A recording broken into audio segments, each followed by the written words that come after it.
Monday will mark 500 days since the October 7th attack that sparked the war in Gaza.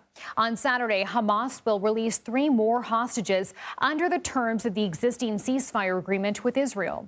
CBS News foreign correspondent Chris Livesay has more from Tel Aviv. Well, Hamas has named the 3 Israeli hostages set to be released tomorrow, and one of whom is an American. This comes after the militant group earlier this week threatened to delay their release, accusing Israel of violating the terms of the Gaza ceasefire deal and threatening to bring the agreement crashing down. Instead, we have the following names: Eir Horn, who's 46 years old, Sasha Trufanov, who's 29, and Sagi Dekel-Chen, who's 36. They were all taken from the kibbutz Nir Oz during the October 7, 2023 terror attack. Chen is originally from Bloomfield, Connecticut, and is coming home to 3 little girls, one he's meeting for the very first time. She was born just 2 months after he was kidnapped. He was shot in his arm and leg. That's according to hostages who were previously released. And his condition is something to pay attention to when he gets out, considering just how emaciated the last 3 were. In exchange, Israel is expected to release 369 Palestinian prisoners tomorrow.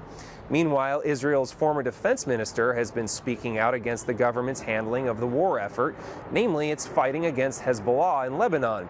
Yoav Gallant was dismissed late last year by Prime Minister Benjamin Netanyahu. Gallant claims that the pager attack last year on Hezbollah fighters, how can we forget that, was really just a B plan. He wanted to launch that attack on Hezbollah immediately after the Hamas attack of October 7th, reasoning that Hezbollah was a bigger enemy and one should always attack the bigger enemy first. And remember, the walkie-talkies, well, they were blown up after the pagers. But Gallant says the initial plan was to start a war with Hezbollah, at which point those fighters would have worn their walkie-talkies, and then Israel would have blown them up, killing 15,000 fighters all at once. The former defense minister says it would have shortened the war in both Lebanon and Gaza by half. Instead, they waited at the behest of Prime Minister Benjamin Netanyahu and only decided to blow up the pagers when they feared Hezbollah was wising up to their plan. It's a counterfactual history that's cast new light on that unforgettable operation, as well as fresh doubts in Israeli society on Netanyahu's handling of the war. Back to you. Chris Livesay, thank you. And CBS News national security contributor Sam Vinograd joins us now for more on this. Sam, this is such a fragile agreement. So what's your assessment of how stage 1 is going and whether we will, in fact, get to a stage 2?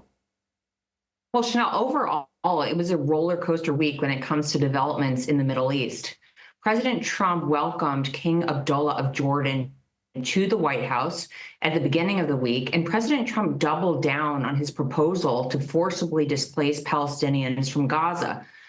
King Abdullah, for his part, indicated that Jordan would take 2,000 sick children from Gaza into Jordan. And then after he left the White House, King Abdullah tweeted that Jordan was very much against Trump's plan regarding the forcible displacement of Gazans.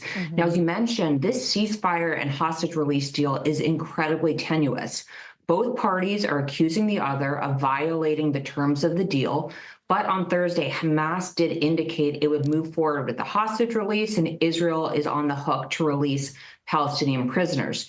It is worth noting that the first phase of the deal ends at the beginning of March, and to date, we have not heard of meaningful negotiations on phase 2. Unless that happens quickly, the whole deal could fall apart. I want to ask as well about what's happening in Ukraine, because President Trump says he wants peace talks to begin, but he started those talks with Russian President Vladimir Putin. I wonder what message that might send. Well, the choreography of how President Trump is going about trying to end the war in Ukraine has sparked a lot of concern from European allies and from a bipartisan group of stakeholders here in the U.S. President Trump spoke with President Putin first about ending the war, and then Secretary of Defense Pete Hegseth said that the war ending would not include Ukraine returning to its pre-2014 borders. That's when Russia invaded Crimea, and that it was unrealistic for Ukraine to join NATO. Trump also said, he insinuated that Ukraine wanting to join NATO may have provoked Putin into invading Ukraine in the first place. President Trump did speak with President Zelensky of Ukraine later in the week. Zelensky claims he told Trump that Putin is a liar and not to believe that Putin wants to end the war. All eyes now are on whether peace talks include both the Ukrainians and the Russians, or if Trump tries to unilaterally make a deal with President Putin of Russia, which would isolate Ukraine and seemingly cause a lot of consternation amongst European allies as well. And finally, Sam, President Trump this week froze the Foreign Corrupt Practices Act. So for folks who maybe haven't heard what that is, explain how that law works and the impact of pushing pause there.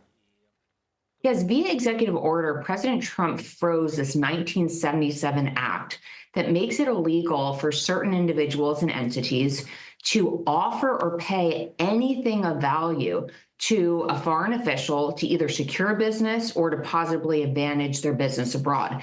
This act does not just apply to Americans. It also applies to certain foreign companies operating here in the United States.